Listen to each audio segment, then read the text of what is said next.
દેવીદાન ગઢવી, પૂરું નામ અટક બાટી, ગામ ટંકારિયા। ધર્મ ઘટે તો ધન ઘટે, ધન ઘટે મન ઘટી જાય, પણ મન ઘટે તો માણસના માન ઘટે। એ બધું ઘટત ઘટત ઘટી જાય। ધર્મ વધે તો ધન વધે, ને ધન વધે મન વધી જાય, મન વધે પછી માણસના માન વધે। એ બધું વધત વધત વધી જાય। તુહી નામ તારन सबे काज सारन, धरो उसका धारन निवारण करेगा। नथा दांत वाकू दिया दूध माकू, खबर है खुदा को सबर जो धरेगा। तेरा ढूंढ सीना मिटा दिल का कीना, जिन्हें पेट दीना सोया पे भरेगा। मुरादम कहे जो मुकर दर की अंदर, तिने टाक मारा नटारा टरेगा। ईश्वरे जे टाक मारी होय, नसीब में जे होय, भाग्य बड़ा तो राम भज, वखत बड़ो तो कुछ दे। अकल बड़ी तो उपकार करी ले, आ जन्म धरो फल है। ए संत महात्मा चारण महात्मा ईश्वरदास जी हरिरस में दुओ लखो। 360 दुआनो हरिरस बनावी भगवान कृष्ण परमात्मा ने द्वारका अर्पण करवा गया, त्यारे भगवान कृष्ण 360 दुआ वाँची अने एवा प्रसन्न थया। ईश्वरदास जी ने के मागो मागो, तो के ना प्रभु तमारा दर्शन थाय, आनाथी विशेष मारे कहीं जोई नहीं। तो के ना भगवान के मारू वचन खाली न जाए। ईश्वरदासे भगवान पासे कहीं मांग्यू नहीं, पण एक कृति रजू करी। हवे प्रभु शू मांगू कीर्तार जी, शू मांगू कीर्तार तमे आप्યું અપરમ પાર। હવે પ્રભુ શું માગું કીર્તારજી। ભગવાનને કે કૃપા કરીને તમે મને એક ઉત્તમ કુળમાં અવતાર દીધો, કૃપા કરીને મને ચારણ કુળમાં એ આપ્યો છે અવતારજી। કૃપા કરીને મને ચારણ કુળમાં આપ્યો છે અવતારજી। યાદ કરું ત્યાં આપ આવીને મને દઈ દ્યો છો રે દીદાર। હવે પ્રભુ શું માગું કીર્તારજી। જ્યારે હું ઈચ્છા કરું ત્યારે આપ આવીને મને દર્શન દઈ દ્યો। આનાથી વિશેષ મારે કંઈ જોતું નથી, પણ આ માનવ કુળ ધર્મના રસ્તે હાલે એના માટે થઈને મેં આ હરિરસ બનાવ્યો। આ ભવસાગર તરવા માટે મેં તો રચ્યો હરિરસ સારજી। આ દુનિયામાં જન્મ લઈ અને આપણે કે સારા કામ કરવા જોઈએ એવી તમારી પ્રેરણા થઈ, એટલે ઈશ્વરદાસે લખ્યું કે જન્મ ધરીને આપણે કરવા ઉત્તમ કામજી। આ ભવસાગર તરવા માટે મેં રચ્યો હરિરસ સાર। હવે પ્રભુ શું માગું કીર્તારજી। તમારું નામ નિત્ય રહેવાનું છે, મારું નામ નહીં રહે, કારણ કે કોઈ અમર નથી। જીવન જોબન રાજધન અવિચળ રહે ન કોઈ, જો ઘડી જાય સત્સંગ મેં તો જીવન કા ફલ સોય। એટલે આ જીવન રહેવાનું નથી, નિત્ય રહેવાનું નામ તમારું મિથ્યાયા સંસારજી। અને અનિત્ય વસ્તુની ઈચ્છા કરું તો ધીક મારો અવતાર। હવે પ્રભુ શું માગું કીર્તારજી। હરિરસને કોઈ નિત્ય ગાય તો એને જમના દ્વાર કોઈ દી જોવા પડે નહીં, એમ ભગવાને 360 દુઆ ઈશ્વરદાસે લખેલા, એમાં 361માં દુઓ ભગવાન પોતે પોતાના કૃષ્ણ પરમાત્મા મોઢેથી બોલ્યા હતા, કવિ ઈશ્વર હરિરસ કયો દોહા 360, પાપીજન પામે મુક્તિ જો નિત કીજે પાઠ. કે આનો કોઈ પાઠ કરે તો ગમે એવો પાપી હોય તરી જાય. એટલે ઈશ્વરદાસે છેલ્લે લખ્યું કે આ ભવસાગર તરવા માટે રચો હરિરસ સાર, હવે પ્રભુ શું માગું કીર્તારજી, નિત્ય રહેવાનું નામ તમારું અને મિથ્યાયા સંસારજી. પ્રભુ ભૈજાજી પાર ઉતરી ગયા, જેણે જેણે પ્રભુને ભજ્યા એ પાર ઉતરી ગયા. એમ આપણા શાસ્ત્ર પુરાણ કહે કે પ્રભુને ભજ્યા એ પાર ઉતરી ગયા, એમ કહે છે ઈશ્વરદાસ, હવે પ્રભુ શું માગું કીર્તારજી. ઈશ્વરદાસ અને દાસારામ બાપાનો ઇતિહાસ મળતો આવે. 360 દોવાનો હરિરસ બનાવી ભગવાનને અર્પણ કરી અને 107 વર્ષની ઉંમરે ઈશ્વરદાસજીએ રામનામથી સંચાણેથી ઘોડો નાખ્યો દરિયામાં. એ માણસો ઘોડો અને જ્યાં નજર પૂગે ત્યાં સુધી દેખાણા. એવી રીતે દાસારામ બાપા પોતાની માળા અને પાઘડી મૂકી અને કૂવામાં લોપ થઈ ગયા. અને બાલાગામ પણ ઈશ્વરદાસજી એકવાર ગયા હતા, ત્યાં એનું ગાડું ખૂંચી ગયું હતું અને એક સંધિ મુસલમાને એનું બળદ લઈ અને ગાડું કાઢ્યું હતું. એના માટે ઈશ્વરદાસે એક દુઓ લખ્યો હતો, નકર ભગવાન સિવાય એ કોઈનું લખતા નહીં. પણ ઈશ્વરદાસે એના માટે લખ્યું કે ચોખા જેના ચિત્ત એના વરણના વિચારીએ, કે જેનું ચિત્ત ચોખ્ખું હોય, જેની ભ્રમણા કોઈની ભાંગી ગઈ હોય અને ધર્મને એક જ ધર્મને માનતા હોય, હિન્દુ હોય કે મુસલમાન હોય, પારસી હોય, ખ્રિસ્તી હોય, શીખ હોય, ઈસાઈ હોય, પણ અંતે બધું એક જ છે. કોઈ ફેરો ફરીને જાય, કોઈ સીધી રીતે જાય.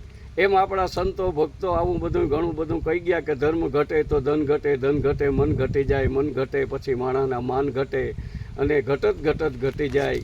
આવી રીતે એક જ્ઞાની માણસ પાસેથી મેં વાત સાંભળી હતી કે બધા એમ કે રાવણને 10 માથા હતા. 10 માથા કોઈ દી કોઈને હોય નહીં અને 10 માથાવાળો રાવણ કોઈ દી જીવી ના શકે. કારણ કે એક માથામાં કેવી પીડા થાય એ જન્મ દેનારી માતાને ખબર હોય. મને તો લે કોઈ ના આવે બીજા, એ લુખા લાડ લડાવે જગતમાં, માની તો લે કોઈ ના આવે. ગરીબ માણસ હોય કે પૈસાદાર હોય, પણ જ્યાં સુધી માં જીવતી હોય એને આજે એરોપ્લેનમાં બેહો, પ્લેનમાં બેહો કે ગાડીમાં બેહો તો પહેલાં પૈસા દેવા પડે, ટિકિટ દેવી પડે. અને માં ગાંડી ગયેલી હોય તોય પોતાની કાખમાં બાળકને એની સફર કરાવે. ગાંડી ગયેલી તોય એ માતા મારી એની કાખમાં સફર કરાવે જગતમાં, માને તો લે કોઈ ના આવે. સંત સુરા નિપજાવતી અમારી સોરઠ રતનની ખાણ. આપણામાં કહેવત છે કે સોરઠ છે એ ધર્મનો દેશ છે અને ધાર્મિક માણસો, સંતો, ભક્તો આ સૌરાષ્ટ્રની ધરા કાઠિયાવાડમાં થયા. એટલે ભગવાનને કીધું કે કાઠિયાવાડમાં કોક દી ભૂલો પડી જા ભગવાન, પછી થાને મારું મહેમાન, તો તારું સ્વર્ગ ભૂલાવી દઉં સાંભળા. પણ 2-3 વાતો દોયલી છે અહીંયા. કારણ કે સ્વર્ગથી સોહામણું અને માનવને મૃતલોક, પણ 2-3 વાતો દોયલી. એક જરા મરણ ને વિયોગ. એક ગઢપણ દોયલું છે, એક જરા એટલે જમીન છે. એના માટે થઈને માણસો પોતાના ઘણીવાર વખત ભોગ દઈ દેતા હોય. એ કારણ કે પોતાની આજે બીજા દેશવાળા આપણા દેશ ઉપર કંઈ લૂંટ કરવાનો ઈરાદો કરે તો કોઈ સહન ના કરે. એવી રીતે જરા જર જમીનને જોરું કજિયાના છોરું, આવી કહેવત એક આપણામાં છે.